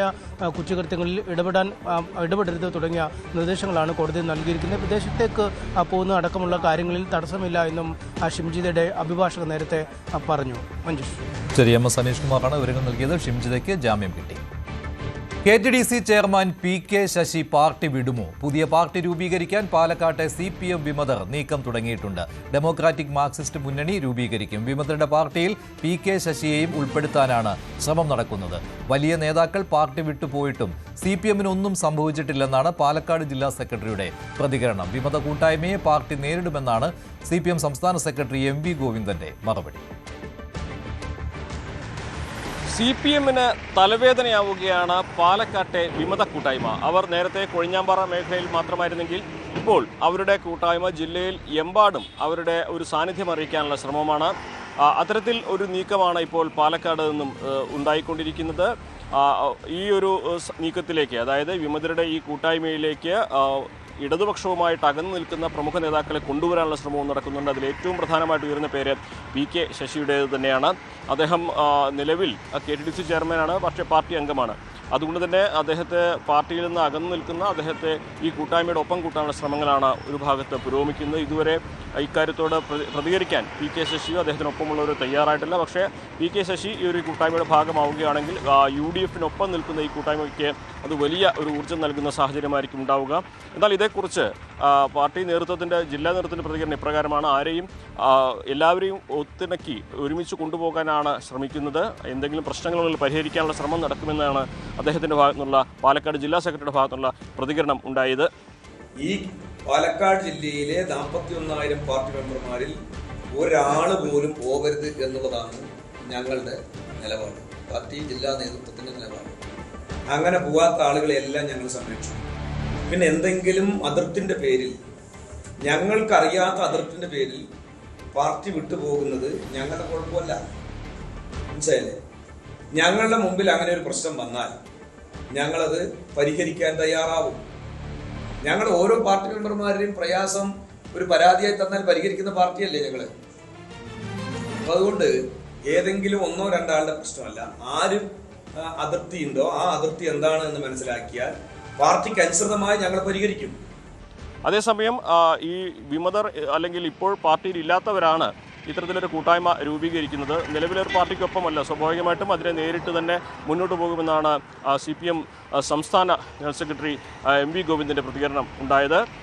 PK ശശി അവർക്കൊപ്പം ചേരുമോ എന്നുള്ളത് ഒരു സാങ്കല്പിക ചോദ്യമാണെന്നും അതിന് ഇപ്പോൾ ഉത്തരം പറയേണ്ടതില്ല എന്നുമാണ് അദ്ദേഹത്തിൻ്റെ മറുപടി. എങ്ങനെയാണ് കാണുന്നത്? അതിനൊക്കെ നേരിട്ട് പോകല്ലാണ്ട് വേറെ വഴിയെന്താ ഉള്ളത്? വിമതന്മാരെന്ന് നടക്കുന്ന ആളുകളൊക്കെ പാർട്ടിയിൽ നിന്ന് പുറത്താക്കപ്പെട്ടവരോ പാർട്ടികൾക്ക് എതിരായിട്ട് പ്രവർത്തിച്ചവരോ പാർട്ടി നടപടി വിധേയപ്പെട്ടവരോ ഒക്കെ ആയിരിക്കും പലരും. ആരാണെന്ന് എനിക്കറിയില്ല, ഞാനത് കണ്ടിട്ടില്ല, ഞാൻ ആ വാർത്ത വായിച്ചിട്ടില്ല. അത് സംബന്ധിച്ച് ഞങ്ങൾ അതിനെ എങ്ങനെയാണ് കാണുക? ഉറപ്പായിട്ടും അതിനെ നേരിട്ട് കൊണ്ടുപോകും. വേറെ എന്താ? ആര് അതൊന്നും പറയാൻ പറ്റില്ല. അങ്ങനെ സാങ്കല്പിക ചോദ്യവും സാങ്കല്പിക ഉത്തരവും ഇല്ലാന്ന് ഞാൻ സാധാരണ പറയുന്നത്. നിങ്ങൾ പുതുതയാളായിരിക്കും, അതുകൊണ്ടാണ്. സാങ്കല്പിക ചോദ്യവും ആ സാങ്കല്പിക ചോദ്യത്തിന് സാങ്കല്പികമായ ഉത്തരവും പറയാൻ ഉദ്ദേശിക്കുന്നില്ല. VD സതീശൻ്റെ യാത്ര പാലക്കാട് ജില്ലയിലേക്ക് എത്തുമ്പോൾ ഈ ഒരു കൂട്ടായ്മ അതിൽ സജീവമായിട്ടുണ്ടാകുമോ, അതിൽ PK ശശി അടക്കമുള്ളവർ ഉണ്ടാകുമോ എന്നുള്ള ചോദ്യമാണ് ഉയരുന്നത്. എന്താണെങ്കിലും PK ശശിയുടെ ഒരു സാന്നിധ്യം ഉണ്ടാവുകയാണെങ്കിൽ കൊഴിഞ്ഞാമ്പാറ മേഖലയ്ക്ക് പുറമെ പാലക്കാടിൻ്റെ മണ്ണാർക്കാട്, ഒറ്റപ്പാലം, കോങ്ങാട് തുടങ്ങിയ പ്രദേശങ്ങളിലെല്ലാം തന്നെ അത് UDFന് ഒരു കരുത്ത് നൽകുന്ന സാഹചര്യമായിരിക്കും ഉണ്ടാവുക. അതേസമയം ശശിയെ ഒപ്പം നിർത്തി കൊണ്ടുപോകാനുള്ള നീക്കങ്ങളും ഇടതുപക്ഷത്തിൻ്റെ ഭാഗത്തുനിന്ന് നടക്കുന്നുണ്ട്. അദ്ദേഹത്തെ തിരിച്ച് നേതൃനിരയിലേക്ക് കൊണ്ടുവരാനുള്ള ശ്രമങ്ങളും നടക്കുന്നുണ്ട് എന്ന വിവരങ്ങളും പുറത്തു വരുന്നുണ്ട്. എന്താണെങ്കിലും PK ശശിയുടെ തീരുമാനമാകും ഇതിൽ നിർണായകമാവുക. വിമത കൂട്ടായ്മയ്ക്കൊപ്പം PK ശശി നിൽക്കുകയാണെങ്കിൽ അത് ഇടതുപക്ഷത്തിന് പാലക്കാട് തലവേദന തീർക്കും. UDFന് അത് വലിയ ആത്മവിശ്വാസം നൽകുന്ന സാഹചര്യമാകും നൽകുക. CB Anumod, news 18. Cinema promotion വിവാദത്തിൽ നിലപാട് കടുപ്പിച്ച് പ്രൊഡ്യൂസേഴ്സ് അസോസിയേഷൻ. നിർമ്മാതാവിന് നഷ്ടം വരുത്തിയെന്ന പരാതിയിൽ ബിജു മേനോന് അസോസിയേഷൻ കത്തയച്ചു. ബിജു മേനോന്റെ അടുത്ത ചിത്രത്തിലെ പ്രതിഫലത്തിൽ നിന്ന് 15 ലക്ഷം രൂപ ഈടാക്കി നിർമ്മാതാവ് അനൂപ് കണ്ണന് നൽകും. പ്രൊമോഷന് പങ്കെടുക്കാൻ താരങ്ങളോട് ആവശ്യപ്പെടണമെന്ന് നിർമ്മാതാക്കൾ അമ്മയ്ക്ക് കത്തുമയച്ചു. ബിജു മേനോനെതിരെ നിലപാട് കടുപ്പിച്ചിരിക്കുകയാണ് പ്രൊഡ്യൂസേഴ്സ് അസോസിയേഷൻ. കഴിഞ്ഞ ദിവസമാണ് B ഉണ്ണികൃഷ്ണൻ വാർത്താ സമ്മേളനത്തിൽ ബിജു മേനോനെതിരെ രൂക്ഷ വിമർശനം ഉന്നയിച്ചത്. 2 ചിത്രങ്ങളുടെ പ്രൊമോഷനുകളിലാണ് ബിജു മേനോൻ പങ്കെടുക്കാത്തത്. അതിൽ ആദ്യത്തെ ചിത്രത്തിൽ, അതായത് നടന്ന സംഭവം എന്ന ചിത്രത്തിന്റെ പ്രൊമോഷനിൽ പങ്കെടുക്കാത്തതിനെ തുടർന്ന് 25 ലക്ഷം രൂപയാണ് നിർമ്മാതാവിന് നഷ്ടമായത്. അതിനാണ് ഇപ്പോൾ ഒരു നിലപാട് വന്നിരിക്കുന്നത്, ഒരു തീരുമാനം വന്നിരിക്കുന്നത്. അതായത് അടുത്ത ചിത്രം, ബിജു മേനോൻ അഭിനയിക്കുന്ന അടുത്ത ചിത്രമായിട്ടുള്ള ലിസ്റ്റിൻ സ്റ്റീഫൻ നിർമ്മിക്കുന്ന ചിത്രത്തിൽ നിന്നും അതിന്റെ പ്രതിഫലത്തിൽ നിന്നും 15 ലക്ഷം രൂപ നടന്ന സംഭവം എന്ന ചിത്രത്തിന്റെ നിർമ്മാതാവായിട്ടുള്ള അനൂപ് കണ്ണന് നൽകണം എന്നൊരു നിർദ്ദേശമാണ് പ്രൊഡ്യൂസേഴ്സ് അസോസിയേഷൻ മുന്നോട്ട് വെച്ചിരിക്കുന്നത്. ഇതുമായി ബന്ധപ്പെട്ട കത്ത് ബിജു മേനോന് കൈമാറുകയും ചെയ്തു എന്ന് producers association president B Ragesh വ്യക്തമാക്കി. ഞങ്ങൾ പരിശോധിക്കുമ്പോൾ ബിജു മേനോനുമായിട്ടുള്ള എഗ്രിമെന്റിൽ പ്രൊമോഷന് ചെല്ലാമെന്നുള്ള ഒരു കണ്ടീഷൻ ഉണ്ട്. അതിൻ്റെ ബേസിലാണ് ഒരു സെറ്റിൽമെന്റ് ഉണ്ടാക്കുകയും അടുത്ത സിനിമയിൽ നിന്ന് ആ നിർമ്മാതാവ് ഈ അനൂപ് കണ്ണന് പൈസ കൊടുക്കണമെന്നുള്ള ഒരു തീരുമാനം ഉണ്ടാക്കുകയും ചെയ്തു. ആ കത്ത് ബിജു മേനോനെ കത്ത് മുഖാന്തരം അറിയിച്ചിട്ടുണ്ട്, അനൂപ് കണ്ണനെയും അറിയിച്ചിട്ടുണ്ട്. എന്തായാലും സിനിമാ പ്രൊമോഷനുകളിൽ താരങ്ങൾ പങ്കെടുക്കാത്തത് വലിയ പ്രതിസന്ധിയായി തന്നെയാണ് പ്രൊഡ്യൂസേഴ്സ് അസോസിയേഷൻ ചൂണ്ടിക്കാട്ടുന്നത്. ഒരു സിനിമയിൽ അഭിനയിക്കുമ്പോൾ തന്നെ കൃത്യമായിട്ടുള്ള ഒരു ധാരണാപത്രത്തിൽ ഒപ്പിടുന്നു. അതിന്റെ ഭാഗമായി പലപ്പോഴും ലംഘനങ്ങൾ ഉണ്ടാകുന്നു എന്നുകൂടിയാണ് പ്രൊഡ്യൂസേഴ്സ് ചൂണ്ടിക്കാട്ടുന്നത്. ഇതിന്റെ അടിസ്ഥാനത്തിൽ അമ്മ സംഘടനയ്ക്ക് ഒരു കത്ത് അയച്ചിരിക്കുകയാണ്. അടിയന്തരമായി അമ്മ ഒരു യോഗം ചേർന്ന് താരങ്ങൾ ഇത്തരത്തിൽ പ്രൊമോഷന്റെ ഭാഗമാകാൻ അവരെ നിർബന്ധിതരാക്കണം, അല്ലെങ്കിൽ ഇത്തരത്തിലുള്ള കരാറുകൾ ലംഘിക്കരുത് എന്ന നിർദ്ദേശം അവർക്ക് നൽകണം എന്ന രീതിയിലേക്ക് തന്നെയാണ് പ്രൊഡ്യൂസേഴ്സ് അസോസിയേഷനും നിലപാടെടുത്തിരിക്കുന്നത്. അക്കാര്യം അമ്മയെ അറിയിക്കുകയും ചെയ്തു എന്ന് B രാഗേഷ് കൂട്ടിച്ചേർത്തു. ഞങ്ങൾ വളരെ ശക്തമായിട്ട് അവരോട് ആവശ്യമാണ്. ആദ്യത്തെ പടിയാണ് അമ്മയായിട്ടുള്ള മീറ്റിംഗ്. അതിനകത്ത് ഞങ്ങൾ പറയും, സിനിമയിൽ അഭിനയിച്ചാൽ അത് പ്രൊമോട്ട് ചെയ്യാനായിട്ട് സീനിയർ എല്ലാ നടന്മാരും മിക്കവാറും എല്ലാവരും പോകുന്നുണ്ട്. വളരെ കുറച്ച് ആൾക്കാരാണ് ഇതിനകത്ത് സഹകരിക്കാത്തത്. അത് ശരിയായ ഒരു കാര്യം. അവരുടെ ഒരു മടി കൊണ്ടോ എന്തെങ്കിലും കൊണ്ടായിരിക്കും, പക്ഷെ അത് സിനിമയെ സംബന്ധിച്ചിടത്തോളം വലിയ ദോഷമാണ് അത് ചെയ്യുന്നത്. അത് ചെയ്യരുത് എന്നുള്ളതാണ്. അപ്പോൾ ഓരോരുത്തരെയും വിളിച്ച് പറയുന്നതിന് പകരം അവരുടെ സംഘടനയെ വിളിച്ച് ശക്തമായ ഭാഷയിൽ ഞങ്ങൾ സംസാരിക്കും. അതിനുശേഷം ഉണ്ടായാൽ നടപടി ഉണ്ടാവും എന്നുള്ള കാര്യത്തിൽ സംശയമൊന്നുമില്ല. നമ്മൾ അവരുമായിട്ട് സഹകരിക്കില്ല. അങ്ങനെയുള്ള പടത്തിൽ അഭിനയിച്ച പ്രൊമോട്ട് ചെയ്യാത്തവരുമായിട്ട് പിന്നെ എന്തിനാണ് സഹകരിക്കുന്നത്? അവരുടെയും കൂടെ സിനിമയല്ല, അവരുടെ പേരിലല്ല സിനിമ അറിയുന്നത്. ഇനി പ്രമോഷനിൽ പങ്കെടുക്കാത്ത സാഹചര്യമാണെങ്കിൽ സിനിമാ നടന്മാരെയോ നടിമാരെയോ നിർമ്മാതാക്കളുമായി ഇനി സഹകരിപ്പിക്കേണ്ടതില്ല എന്നൊരു കടുത്ത തീരുമാനത്തിലേക്കായിരിക്കും പ്രൊഡ്യൂസേഴ്സ് അസോസിയേഷൻ നീങ്ങുന്നത്. ഇത് ഇപ്പോഴുള്ള കാര്യമല്ല. കുറച്ചധികം നാളുകളായി നടീനടന്മാർ ഇത്തരത്തിലുള്ള പ്രവണതകളുണ്ട്.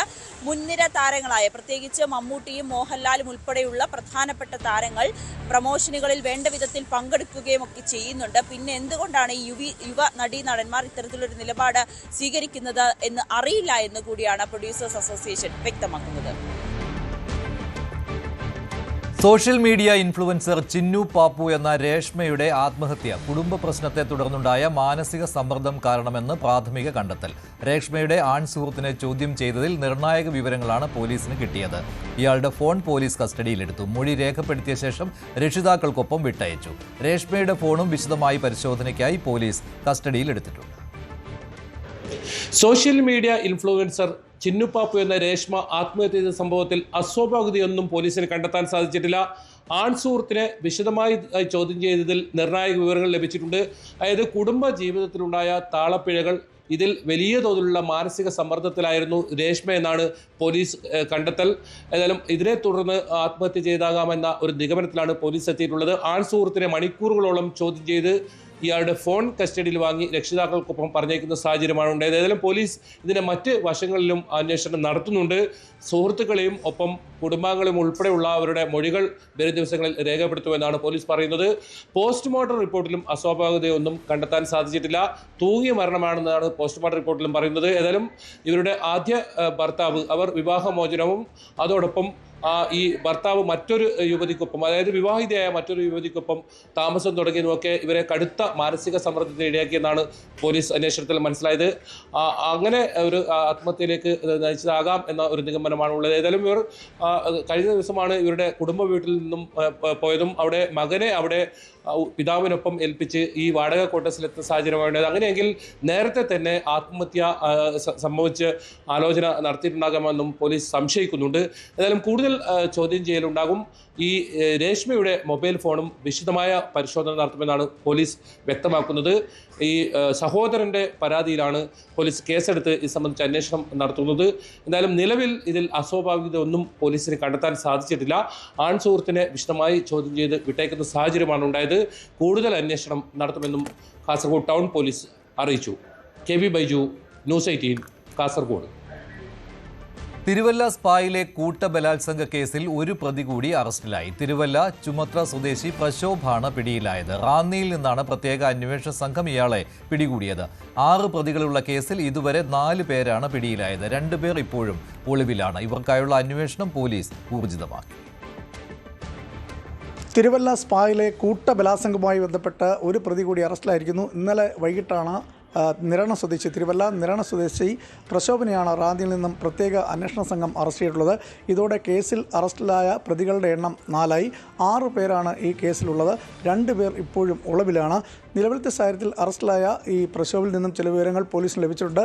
അതിൻ്റെ അടിസ്ഥാനത്തിലാണ് പ്രതികളിലേക്ക് എത്താനുള്ള സാഹചര്യം ഉണ്ടെന്നുള്ള കാര്യം കൂടി അന്വേഷണ സംഘം കരുതുന്നുണ്ട്. അതുകൊണ്ട് തന്നെ കൃത്യമായ ഒരു അന്വേഷണമാണ് ഇപ്പോൾ നടക്കുന്നത്.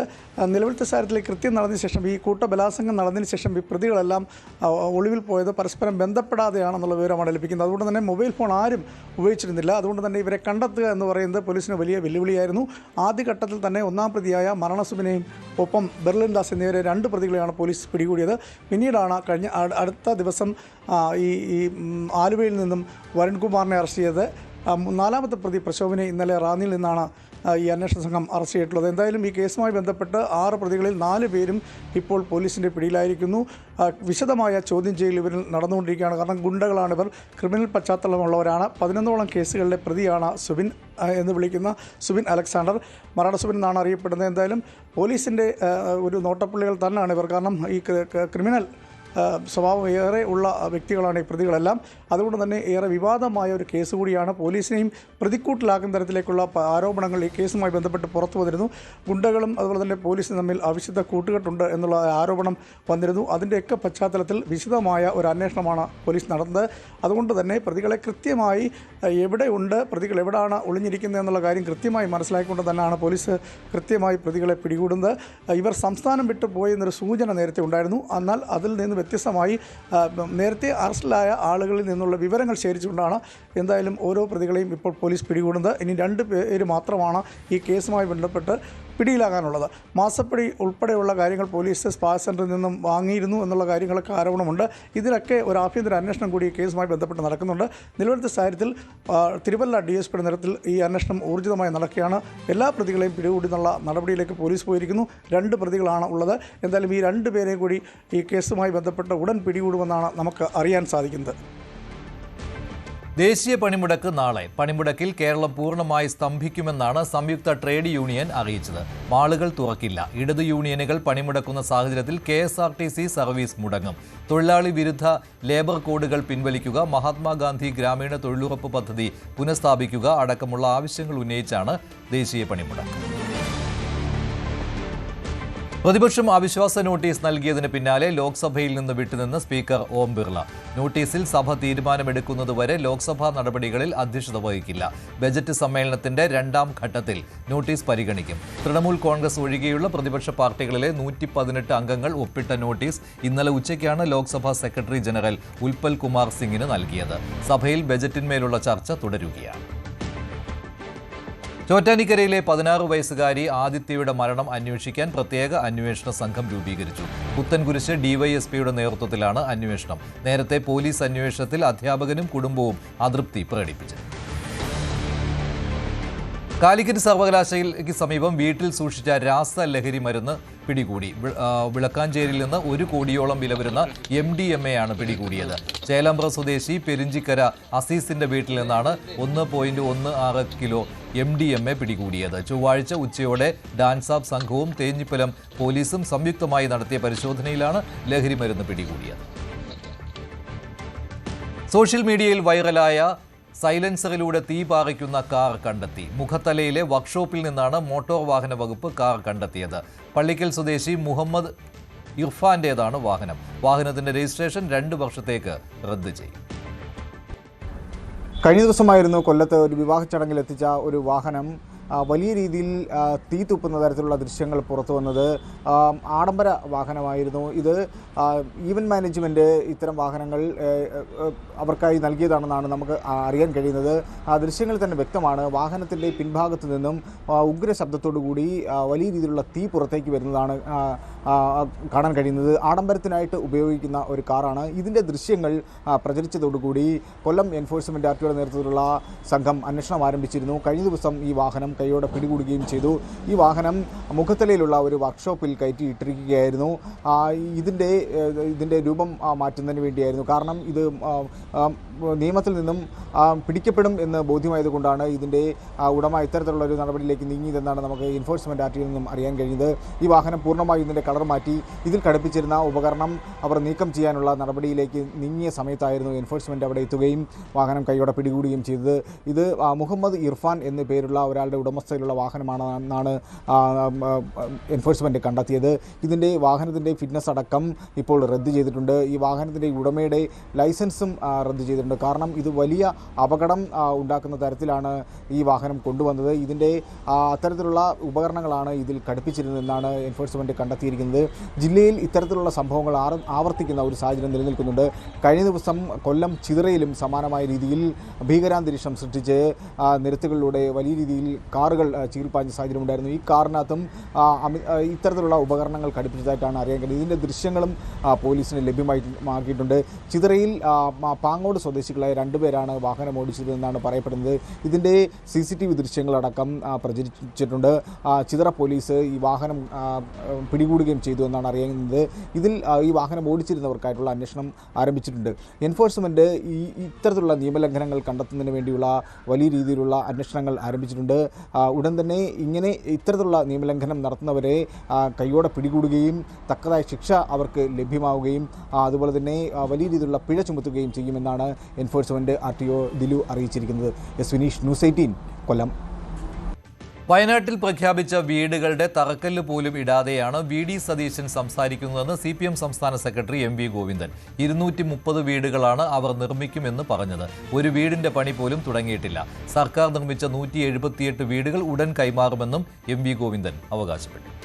ഈ ചൂരൽമല മുണ്ടക്കൈ ദുരന്തത്തിൽപ്പെട്ടവർക്ക് വീട് നൽകുമെന്ന് പറഞ്ഞ് 1.5 വർഷമായിട്ടും അതിൻ്റെ ഒരു കല്ല് പോലും ഇടാതെ പറ്റിച്ച ശേഷം മാധ്യമങ്ങൾക്ക് മുന്നിൽ വന്ന് എവിടെയാണ് വൈദ്യുതി എന്ന ചോദ്യം പ്രതിപക്ഷ നേതാവ് ചോദിക്കുകയാണ്. അങ്ങനെ ചോദിക്കാൻ ചില്ലറ തുലിക്കട്ടിയൊന്നും പോരാ. കാരണം പണം ഇവർ പിരിച്ചിട്ടുണ്ടെന്നാണ് പറഞ്ഞത്. എത്രയാണ് പിരിച്ചതെന്നുള്ള വിവരമില്ല. എത്ര കോടിയാണ് പിരിച്ചത് എന്നുള്ളതിനെ പറ്റി ഒരു വിവരവുമില്ല. 230 വീട് അവിടെ പറഞ്ഞത്. ഒന്ന് രാഹുൽ ഗാന്ധിയുടെ 100 വീട്, കാരണം അവിടെ മുമ്പ് MBA എന്നല്ലോ. അതേപോലെ തന്നെ കോൺഗ്രസിൻ്റെ 100 വീട്, യൂത്ത് കോൺഗ്രസിൻ്റെ 30 വീട്, അങ്ങനെ 230 വീടാണ് നിർമ്മിക്കുന്നത്. ഒരു വീടിൻ്റെ പണിയും ആരംഭിച്ചിട്ടില്ല.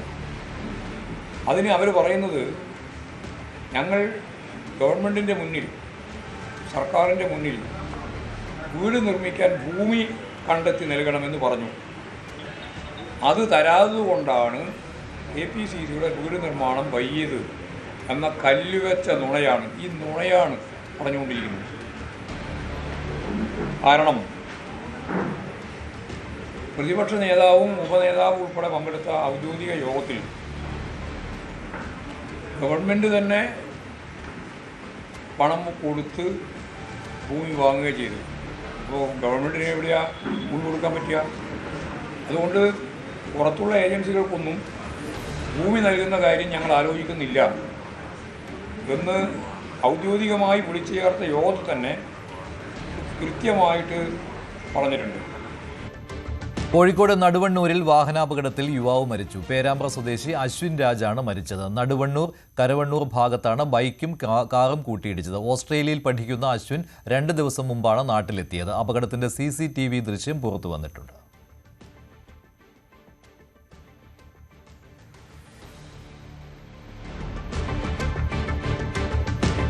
കാസർഗോഡ് യുവാവിനെ കൊല്ലാൻ ശ്രമിച്ച കേസിൽ പ്രതികൾ പിടിയിൽ.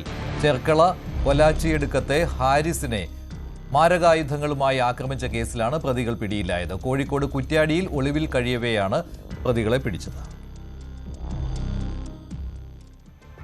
കൊല്ലം ചിതറയിൽ കാറിൽ യുവാക്കളുടെ അഭ്യാസ പ്രകടനം. ഭീകരാന്തരീക്ഷം സൃഷ്ടിച്ചുകൊണ്ടാണ് കാറിൽ ചീറിപ്പാഞ്ഞത്. നാട്ടുകാരുടെ പരാതിയിൽ ചിതറ പോലീസ് വാഹനം കസ്റ്റഡിയിലെടുത്തു.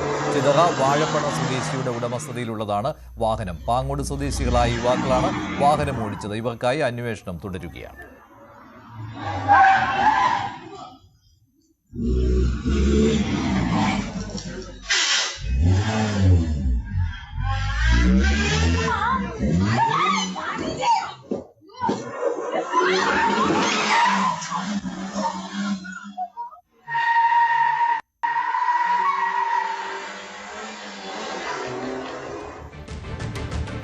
കോഴിക്കോട് മാങ്ങാപ്പൊയിലിൽ അപകടം. ബൈക്ക് യാത്രക്കാരനാണ് ലോറിക്കടിയിലേക്ക് തെറിച്ചു വീണത്. തലയ്ക്ക് ഗുരുതര പരിക്കേറ്റ ബൈക്ക് യാത്രക്കാരനെ കോഴിക്കോട് മെഡിക്കൽ കോളേജിലേക്ക് കൊണ്ടുപോയി. രാവിലെ 10 മണിക്കാണ് അപകടം. മൂന്നാറിലെ നല്ലതണ്ണി കല്ലാറിൽ പ്രവർത്തിക്കുന്ന മാലിന്യ സംസ്കരണ പ്ലാന്റിനെതിരെ പ്രതിഷേധം. യുവമോർച്ചയുടെ നേതൃത്വത്തിലാണ് സമരം. മാലിന്യങ്ങൾ കൂട്ടിയിട്ട് കത്തിക്കുന്നത് ആരോഗ്യ പ്രശ്നങ്ങൾക്ക് കാരണമാകുന്നുവെന്നാണ് പരാതി. 2 പതിറ്റാണ്ടിലധികം ആയി മൂന്നാറിലെ നല്ലതണ്ണി കല്ലാറിൽ പ്രവർത്തിക്കുന്ന സ്ഥാപനത്തിനെതിരെയാണ് യുവമോർച്ചയുടെ പ്രതിഷേധം. പാലക്കാട് പുതുശ്ശേരിയിൽ ഓടുന്ന ലോറിയിൽ നിന്ന് ഇരുമ്പ് പൈപ്പുകൾ റോഡിലേക്ക് തെറിച്ചു വീണ അപകടം. പഞ്ചായത്ത് ഓഫീസിന് മുന്നിലാണ് അപകടമുണ്ടായത്. ഇരുമ്പ് പൈപ്പുകൾ കയറ്റി വന്ന ലോറി സിഗ്നലിൽ ബ്രേക്ക് ചെയ്തതോടെ മുകളിലുണ്ടായിരുന്ന പൈപ്പുകൾ റോഡിലേക്ക് തെറിച്ച് വീഴുകയായിരുന്നു. ലോറിയുടെ മുൻവശത്ത് മറ്റു വാഹനങ്ങളോ യാത്രക്കാരോ ഇല്ലാത്തത് അപകടം ഒഴിവാക്കി. ലോറിയിൽ കയറ്റിയ ഇരുമ്പ് കമ്പികൾ ശരിയായും സുരക്ഷിതമായും കെട്ടാത്തതാണ് അപകടത്തിന് കാരണമായത്. കേരളത്തിലെ പ്രധാന തീർത്ഥാടന കേന്ദ്രമായ വയനാട് പള്ളിക്കുന്ന് പള്ളിയിലെ പ്രശസ്തമായ തിരുനാൾ ആഘോഷങ്ങൾക്ക് തുടക്കം. കിഴക്കിന്റെ ലൂർദ് എന്നറിയപ്പെടുന്ന പള്ളിക്കുന്ന് ദേവാലയത്തിലെ 17 ദിവസം നീണ്ടുനിൽക്കുന്ന തീർത്ഥാടന മഹോത്സവത്തിലേക്ക് നിരവധി ഭക്തരാണ് ദിവസവും എത്തുന്നത്.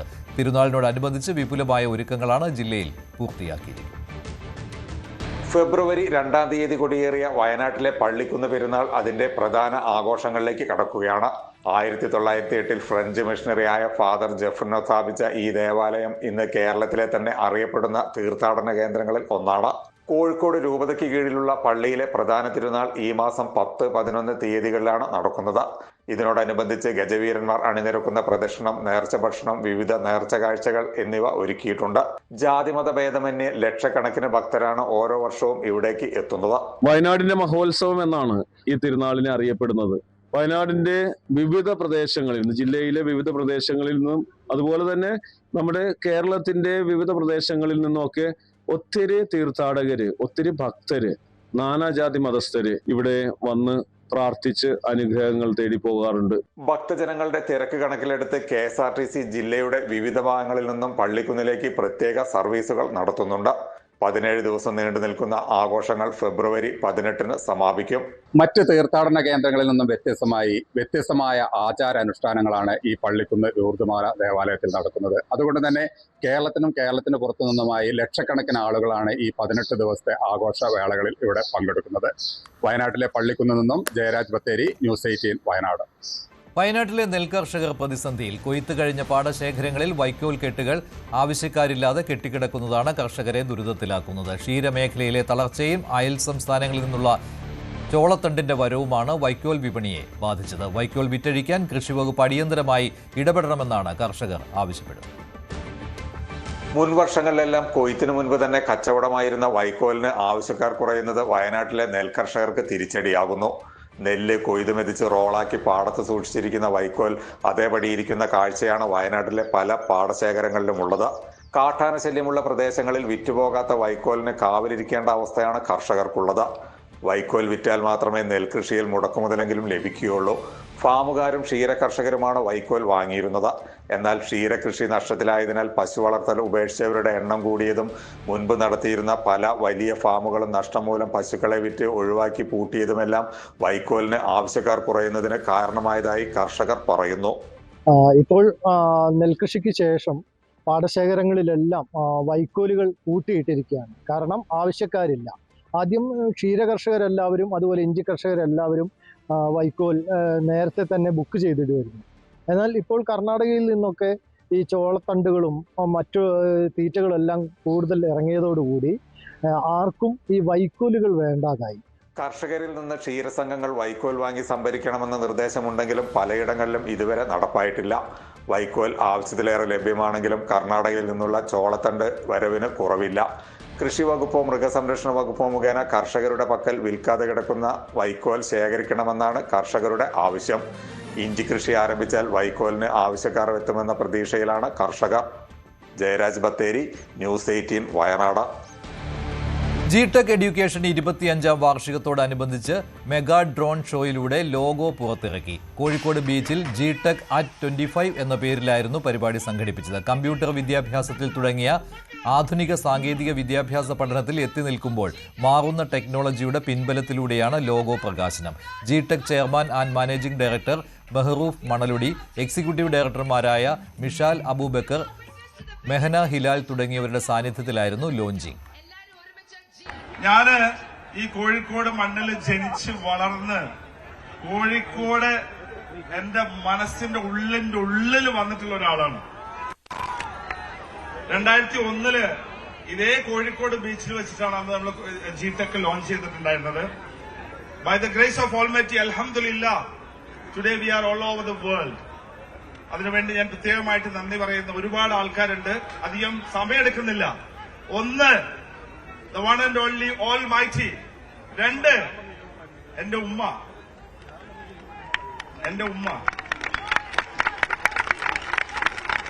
I lost my father when I was just 9. 9 വയസ്സുള്ള സമയത്താണ് I lost my father. പഠിപ്പിച്ചു, ചെന്നൈയിൽ അയച്ചു, എല്ലാം അന്ന് ഉമ്മ ചെയ്തിട്ടില്ല. അതോടൊപ്പം തന്നെ എന്റെ ബ്രദേഴ്സ്, എന്റെ സിസ്റ്റേഴ്സ്, അതോടൊപ്പം തന്നെ എന്റെ ഫാമിലി കഴിഞ്ഞ 25 വർഷമായിട്ട് they were actually missing me. Rapper വേടനും ഹനാൻ ഷായും നയിച്ച മ്യൂസിക് ഷോയും ഉണ്ടായിരുന്നു. മന്ത്രിമാരായ Muhammad Riyas, AK Saseendran, Kozhikode mayor O Sadasivan തുടങ്ങിയവർ പങ്കെടുത്തു.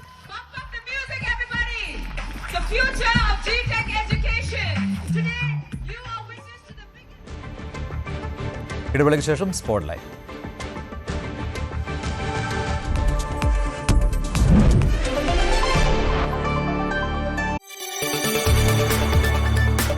കൂടുതൽ വാർത്തകൾക്ക് news 18 Keralam YouTube channel subscribe ചെയ്യുക.